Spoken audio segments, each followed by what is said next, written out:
She didn't trip. She was pushed. And the man she landed on top of, chest to chest, face inches from his, was not just any man.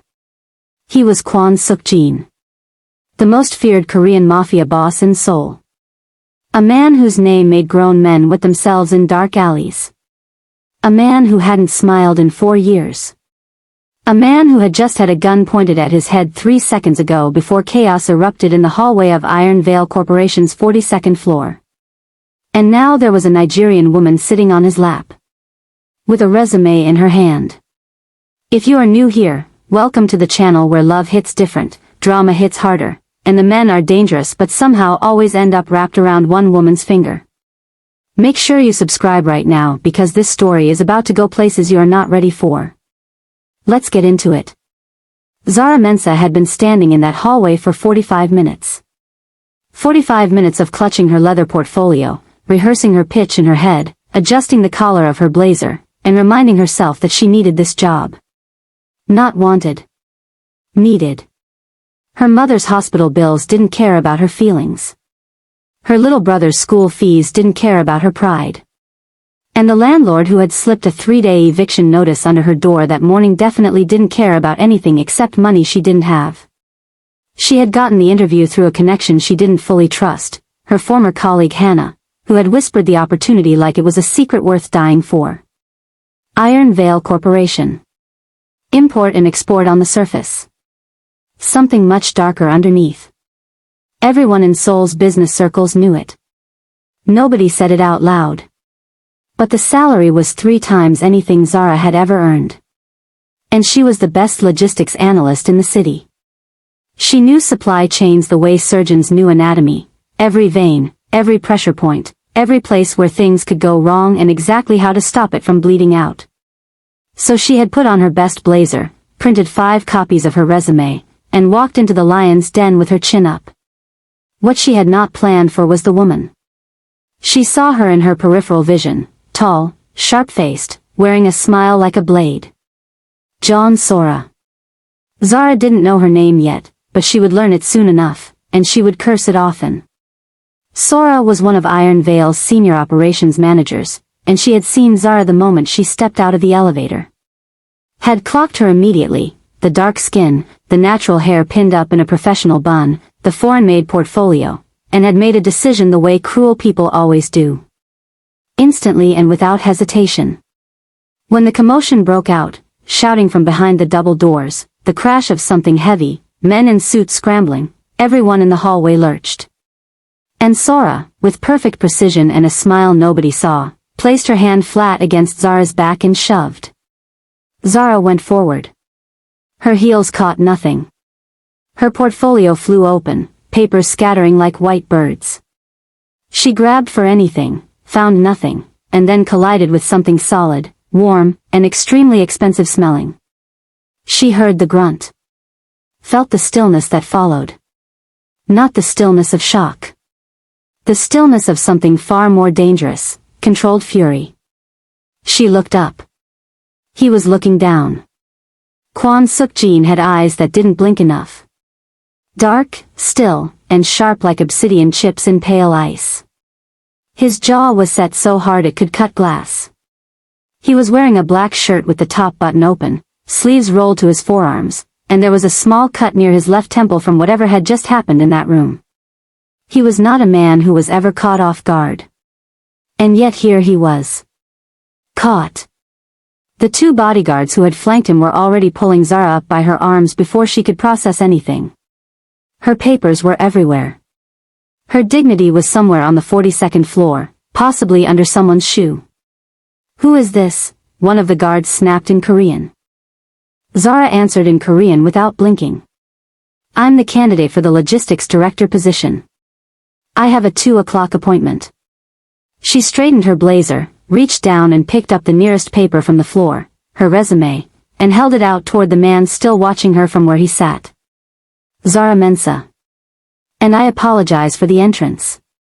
I was pushed. The hallway went silent in a very specific way. The way it goes silent when someone has just done something either very brave or very stupid and everyone is waiting to find out which one. Kwon Suk-jin looked at the resume in her outstretched hand. Then at her face. Then at the resume again. He took it. Nobody in that hallway breathed. He read it for exactly 11 seconds, she counted, because counting was what her brain did when she was terrified, and then he stood up slowly, straightening to his full height, which was considerable, and folded her resume once and tucked it into his breast pocket. Interview is in 10 minutes, he said. Don't be late. He walked away. His guards followed. The doors closed. Zara stood there, collecting her scattered papers with hands that were almost steady, and she thought, very clearly, I am either about to get this job or disappear. She gathered everything. Smoothed her blazer. Walked to the women's restroom, stood over the sink, looked at herself in the mirror for exactly 5 seconds, and said quietly, "You've survived worse." She had. She just hoped this wasn't about to become the thing that changed that. The interview room looked nothing like an interview room. It looked like a war room, long table, dark glass, a view of Seoul that made the city look like it belonged to whoever sat at the head of the table. And Kwon Suk-jin sat at the head of the table. Alone.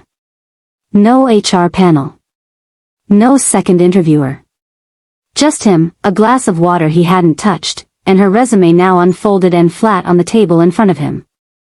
Zara sat down across from him without being asked. Another small act of boldness that made his eyes flicker. "Your Korean is clean," he said. It wasn't a compliment. It was a fact being logged. "I've lived in Seoul for 6 years," she said. "I have a postgraduate degree in international logistics from Yonsei. Before that, I worked for 3 years with Meridian Freight in Lagos managing West African supply corridors. I restructured their routing system and cut delays by 31% in 8 months." He said nothing. She continued. "I know what iron veil actually moves. Not just the paper products and electronics on your public manifests." She let that land. Watched his expression, which gave nothing. "I'm not here to judge it. I'm here to make sure none of it gets stopped, seized, or traced back to this building. That's what a logistics director does. And there is no one in this city who can do it better than I can." The silence stretched like something physical. "Bold claim," he said finally. "Accurate claim." Another pause. He leaned back. "Your last employer, why did you leave?" She met his eyes. "They stopped listening to me. I told them the southern route was compromised 3 months before the shipment was intercepted. They ignored it because the man they were listening to instead was sleeping with the director's wife and nobody wanted to embarrass him." She tilted her head slightly. "I don't assume competence based on personal relationships. I assume it based on results." Something moved at the corner of his mouth. Not quite a smile. Just a signal that a human being lived somewhere behind that wall. He picked up her resume and read something near the bottom. This reference, Director Lim Tae-jian of Yonsei. "How do you know him?" "He was my thesis supervisor. I wrote my dissertation on shadow logistics in East Asian maritime trade routes." She paused. "He told me not to publish it." I understood why. Suk-jin looked at her for a long time. The kind of looking that most people couldn't hold.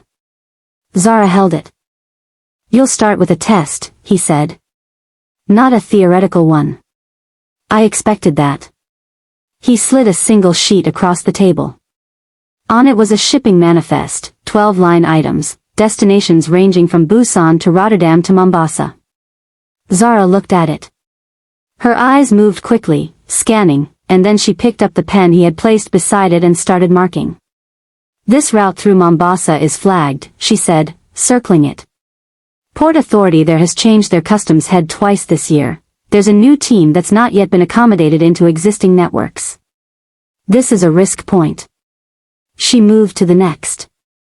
"Rotterdam is fine but the transit time here is wrong. This vessel doesn't travel at that speed." Someone padded the timeline, which means either your contact is lying about departure or there's a side stop being hidden from you. She circled it. "And this one," she tapped the last line, "this one is clean." But the company name is a variation of a company that was sanctioned in 2021. One letter different. That's either a mistake or a trap. She put the pen down and looked up. Suk-jin was watching her with an expression she couldn't name. It was not the face of a man being impressed. It was the face of a man recalibrating. Who taught you to read manifests like that? He asked. My father, she said simply. He ran a freight company in Accra. He said the most dangerous thing in logistics isn't the cargo. It's the paperwork. The room was quiet for a moment. Then Kwon Suk-jin said, the position pays 12 million won per month with quarterly performance bonuses. You report directly to me. The work is not always legal. If you have a problem with that, leave now. If you stay completely. There is no half measure in this company. Zara looked at him steadily. My mother has stage 3 cancer. My brother is 16 and needs to finish school. My landlord is currently counting the hours until he can change my locks. She folded her hands on the table. I'm not here for a moral debate. I'm here to work. He nodded once. The kind of nod that closed a chapter. You start Monday. She stood, gathered her things, and walked to the door. She had her hand on the handle when he spoke again. Miss Mensah. She turned. You said you were pushed. I was.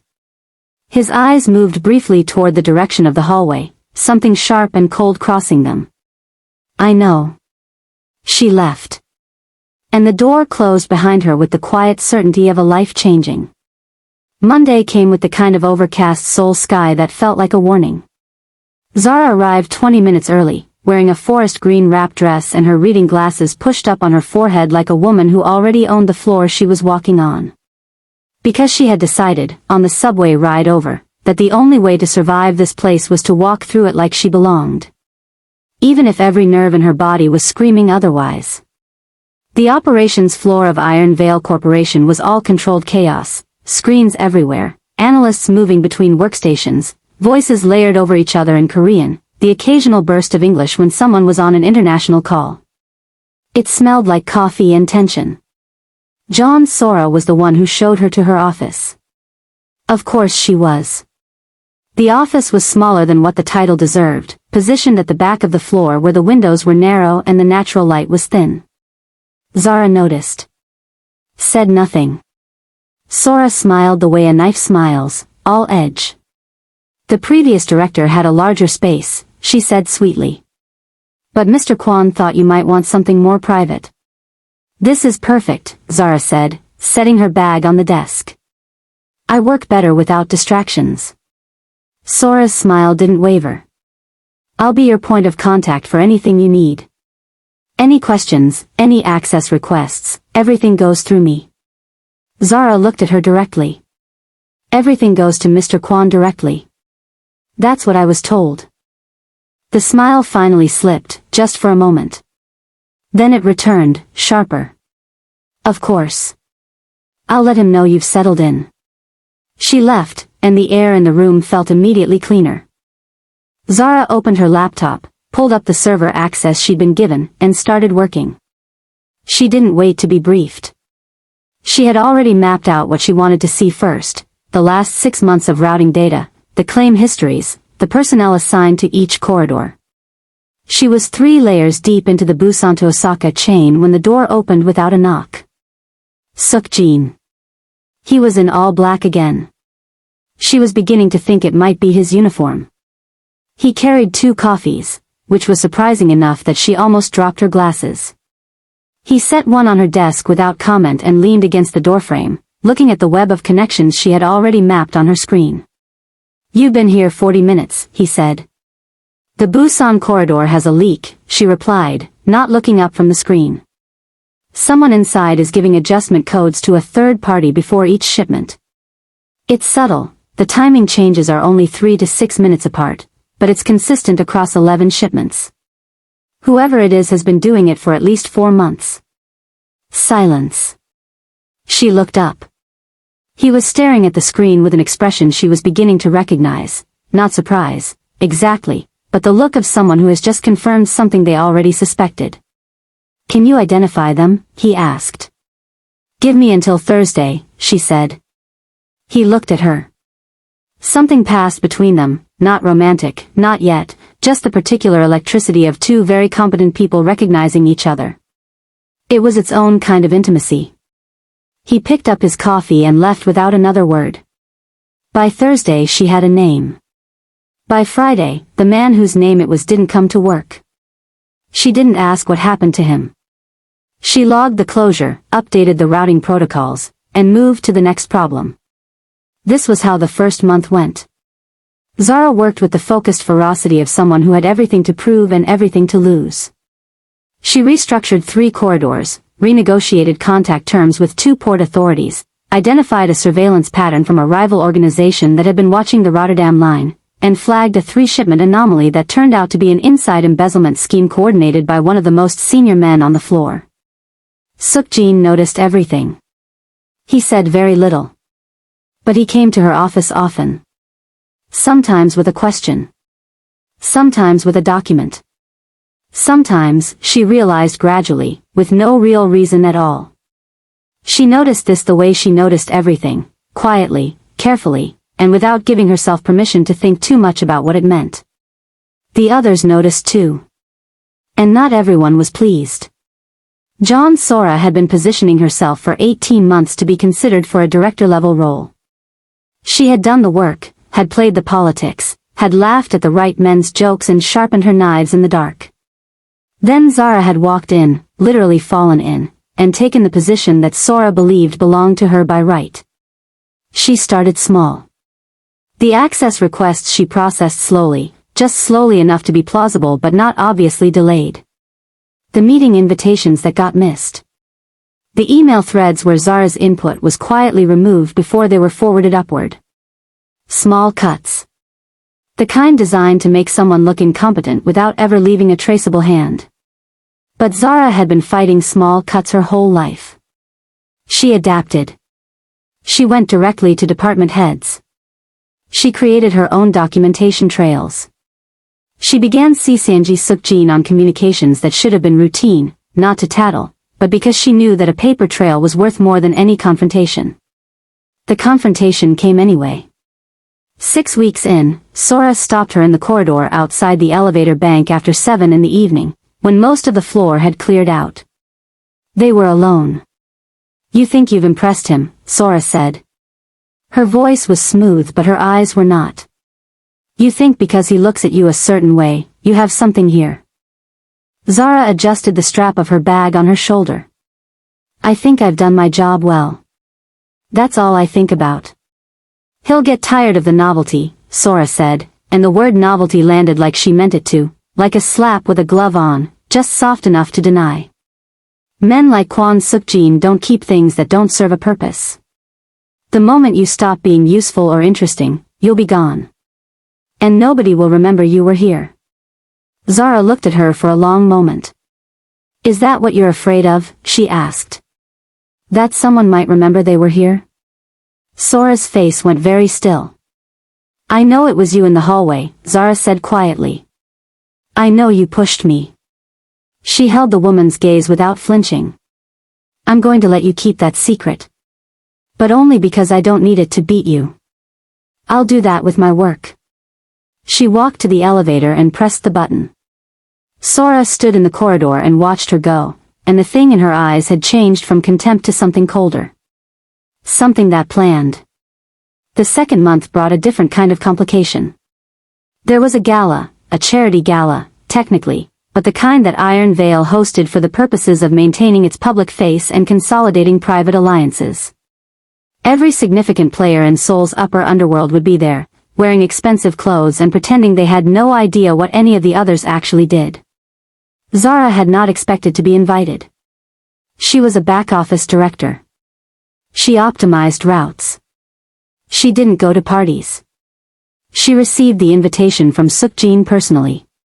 He appeared in her office doorway at 4:30 on a Tuesday with an envelope and placed it on her desk. "Saturday," he said. She looked at the envelope. "I'm not sure that's necessary. I don't do well with The Nakamura group will be there, he said. They handle the Osaka corridor. I need someone who understands the contract terms to be present during the informal conversation. It was logical. Completely professional. She told herself that several times. I'll be there, she said. She bought a dress on Friday. It was not the kind of dress she usually bought. It was deep burgundy, cut along lines that were elegant and deliberate, with a draped neckline and a silhouette that was designed to be memorable. She stood in the fitting room and thought, this is armor. She arrived at the gala and Seok-jin saw her across the room the moment she walked in. She knew this because she was watching for it, not because she wanted to, but because knowing where the most powerful person in the room was looking was a professional instinct. He didn't come to her immediately.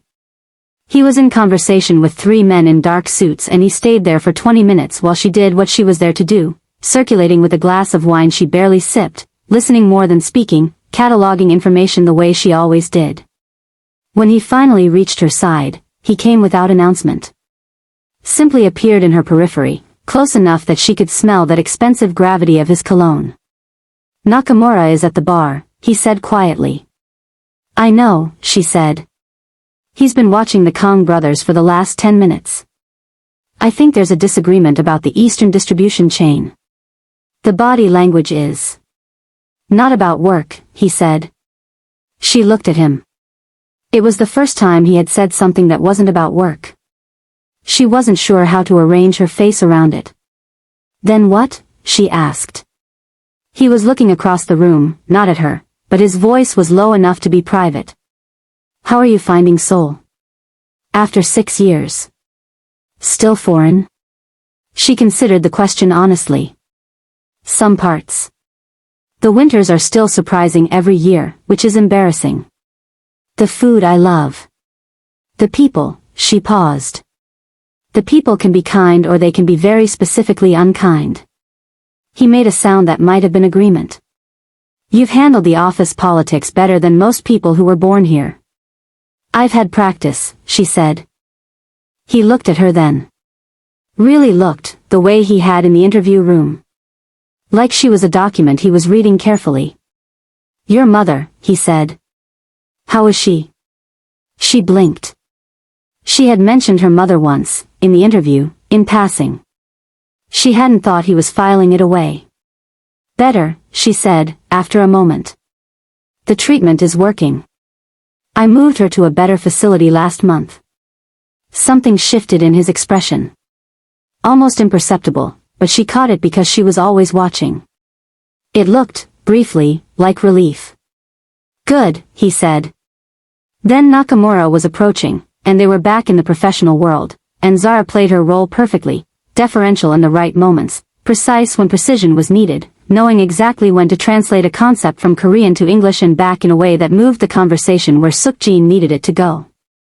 Afterward, in the car that she had not called but that was waiting for her anyway, she sat in the back seat and looked out at Seoul sliding past in the dark, and she thought about the way he had asked about her mother.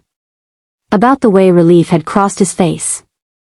She pressed her fingers together in her lap and told herself not to be foolish. She was only partially successful. Drama alert, because what happens next is going to completely flip this story upside down, and I need you in the comments right now telling me if you think Zara should trust Kwon Seok-jin or if she is walking into the most beautiful and dangerous trap of her life. Comment right now, I will be reading every single one. 3 months in, the threat arrived. Not metaphorically. Literally. A package delivered to her apartment building, not her work address, her apartment building, which meant someone had found where she lived. Inside was a single photograph. It was of her mother, taken through the window of the medical facility. The back of the photograph had 5 Korean characters written in red ink. Leave. Or she doesn't. Zara sat on her kitchen floor for 6 minutes. She knew it was 6 because she counted. She counted, and she breathed, and she let herself feel exactly how frightened she was, because the fear was real and denying it would make her stupid. Then she stood up, went to her laptop, and sent a message to a number she had been given during her first week for emergencies only. Seok-jin arrived at her apartment within 23 minutes. He did not knock softly. He knocked the way someone knocks when they intend to deal with whatever is on the other side. She opened the door and handed him the photograph without preamble. He looked at it. His jaw did the thing it did when he was containing something enormous.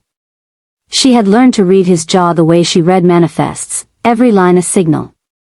"When did this come?" he asked. "This evening. An hour ago." He looked up from the photograph. "Are you frightened?"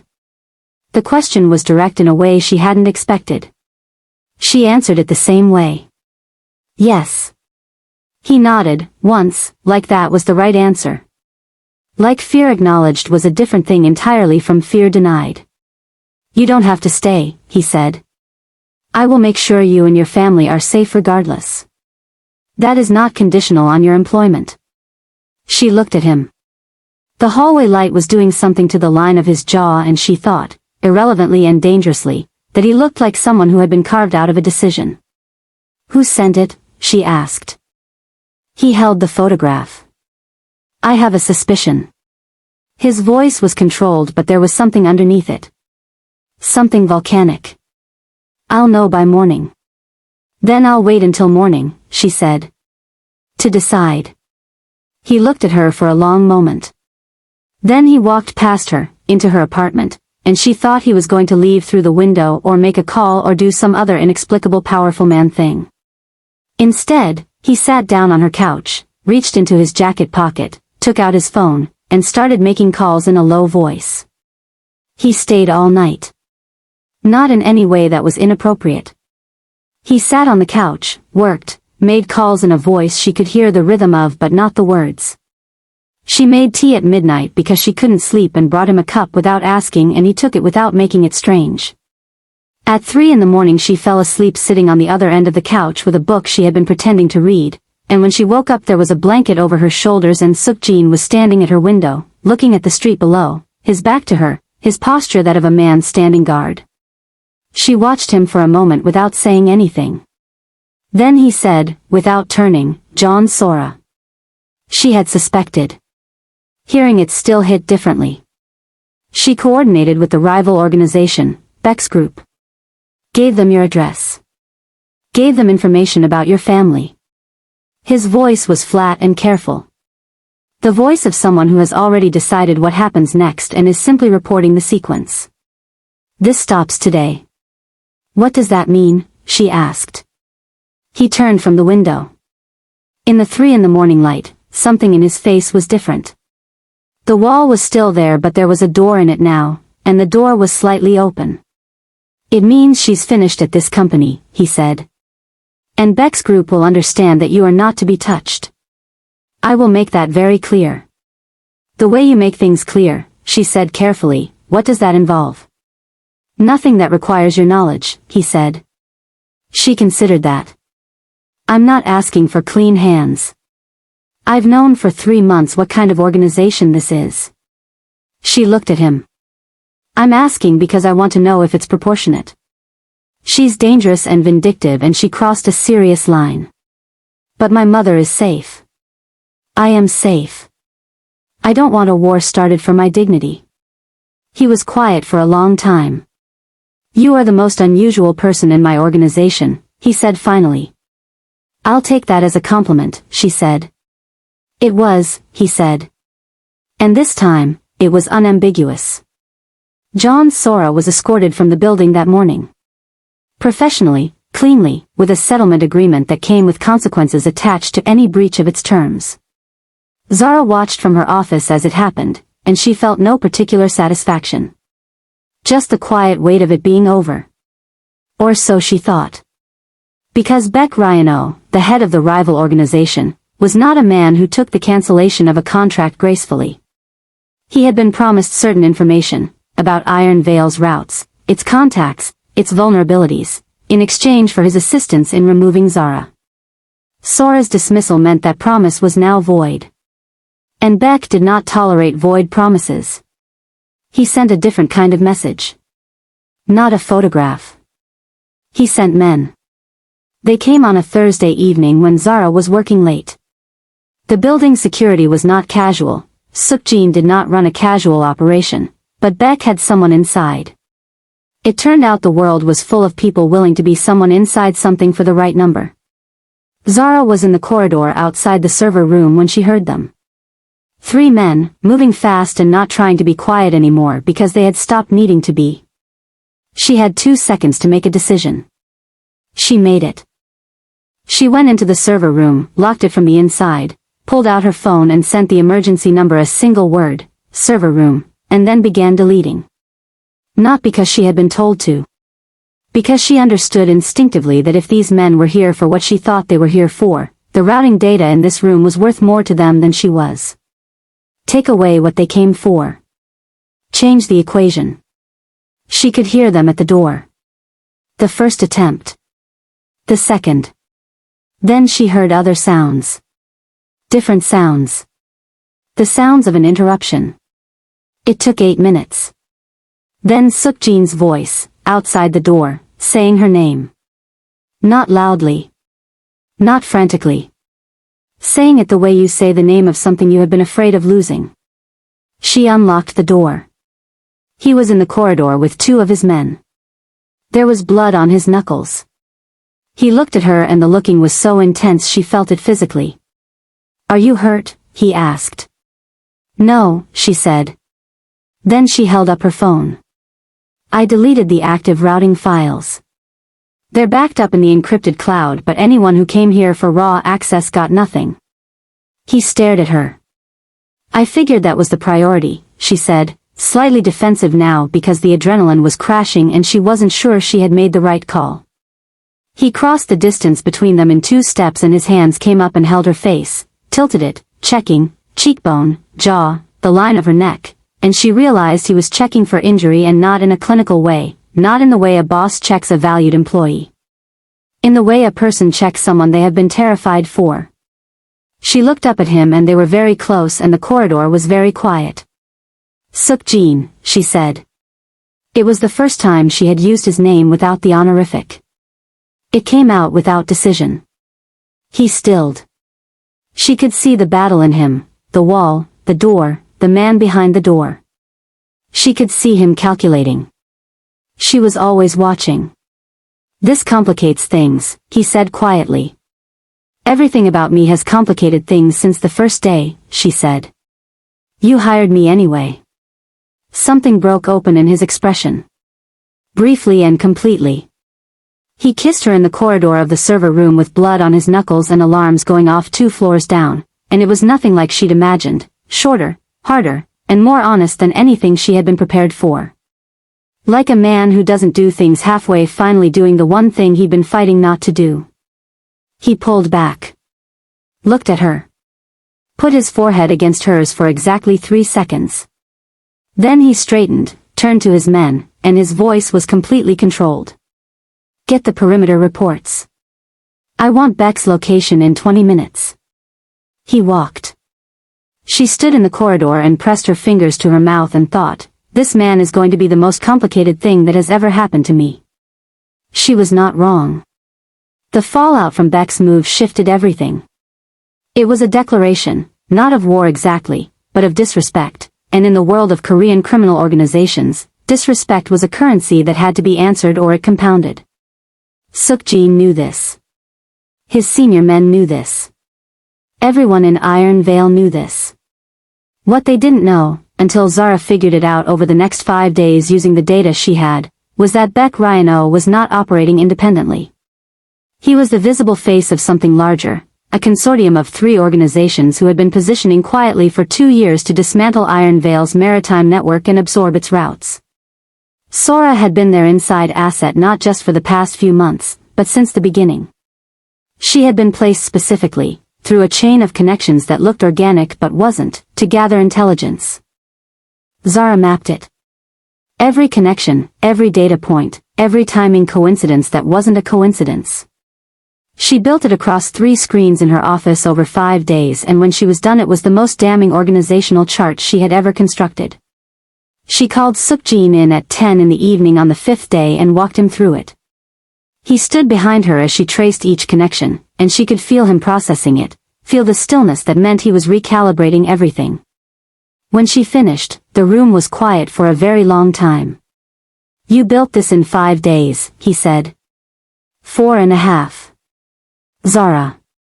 She turned in her chair and looked up at him. He was very close. His eyes were doing that thing where they said more than he intended. What you've done here, he said slowly, is not just logistics work. No, she agreed. It's not. It's the complete strategic map of your threat landscape. What you do with it is your decision. She held his gaze. But I'd suggest moving before they know you have it, because right now the only advantage you have is that they think they're still ahead. He looked at the screens. Then at her. Why? He asked. Not a simple question. A whole territory of question underneath that one word. She understood what he was asking. Why do you keep going further than the job requires? Why do you keep being more than I asked you to be? She thought about her honest answer for a moment. Because you came to my apartment at 11 at night and you stayed, she said. Because you put a blanket over me when I fell asleep. Because when those men came for me, you got there in 8 minutes.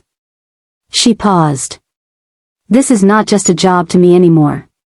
And I think you know that. I think that's why you're standing that close. He exhaled. It was the most human sound she had ever heard from him. Then he did something that surprised her more than anything that had come before. He sat down. On the edge of her desk, which nobody sat on because it was her space. He sat there and looked at the screens and said, I don't know how to do this carefully.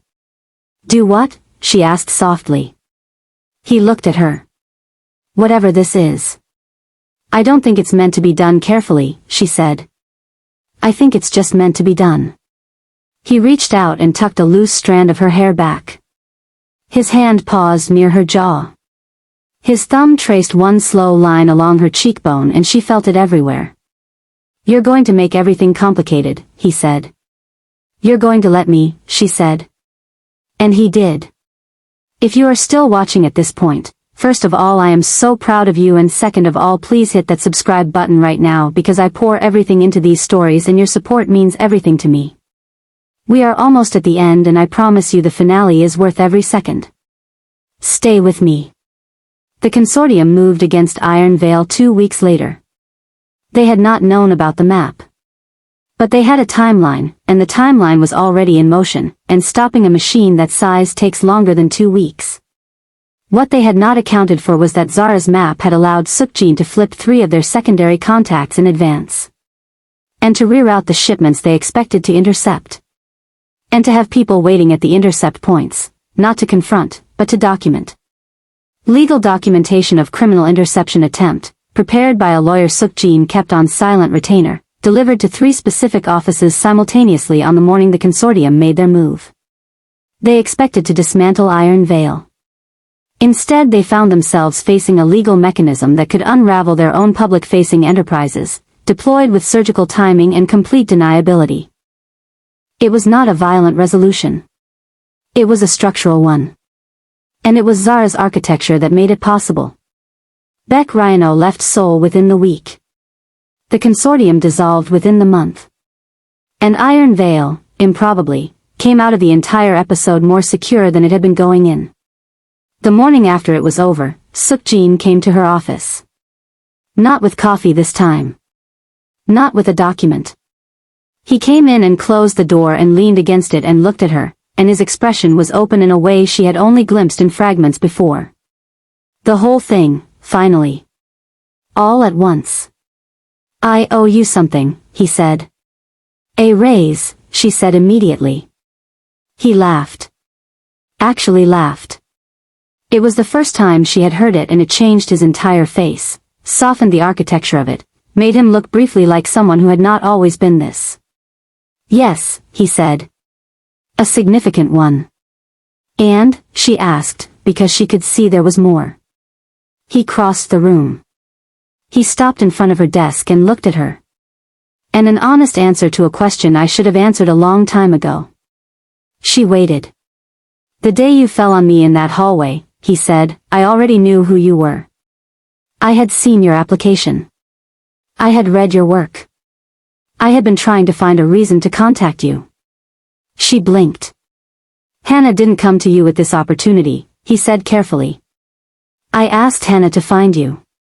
The room was very still. You, Zara said slowly, engineered the referral. Yes.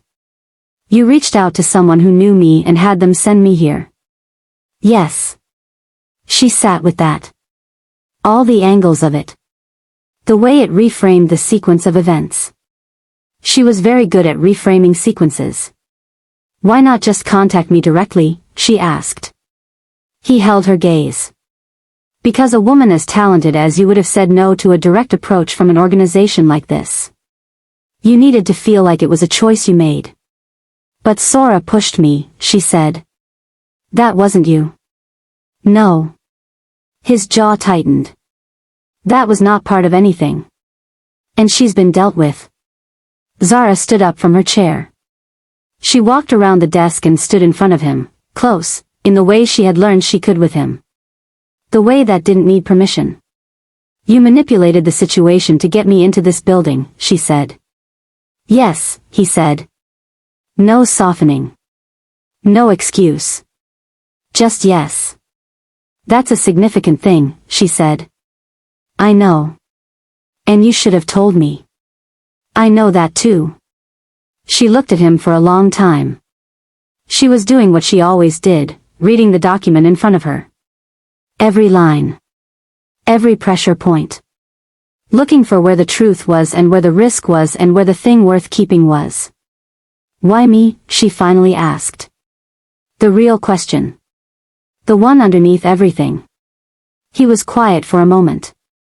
Then, carefully, because I read your dissertation. The one you didn't publish. Director Lim Tae-jian sent it to me 3 years ago when I was dealing with a maritime problem I couldn't solve.